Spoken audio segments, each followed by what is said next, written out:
हैदराबादमधील एक video CCTV video जो आहे सोशल मीडियावरती प्रचंड व्हायरल झालेला आहे।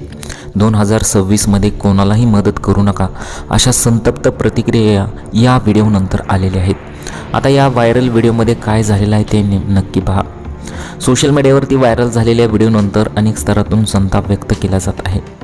एक व्यक्ती त्या बाईक स्वाराची मदत करायला जातो, परंतु त्याच्यासोबतच हा धक्कादायक प्रकार घडलेला आहे। सुरुवातीला सगळं काही नॉर्मल वाटत आहे। एक बाईक स्वार एका व्यक्तीला बघून तो बाईकची चक्कर मागे वळवतो आणि त्यानंतर त्या व्यक्तीजवळ येतो आणि बाईक पडल्याचं नाटक करतो। काका मला मदत करा गाडी उचलायला असं तो म्हणतो। त्यानंतर त्याचा साथीदार दुसरा येतो आणि अक्षरशः त्या व्यक्तीचा वरच्या खिशातील मोबाईल काढून घेतला जातो। ही सगळी हातसफाई अगदी चपळाईने केली जाते। त्यानंतर ते दोघेजण गाडीवर बसून जातात आणि त्यानंतर त्या व्यक्तीला आपल्या लक्षात येतं की आपल्या खिशातील मोबाईल यांनी चोरलेला आहे। कशा प्रकारे तो व्यक्ती त्या मदत करणाऱ्या व्यक्तीच्या खिशातून वरच्या खिशातून मोबाईल काढतो ते तुम्ही पहा।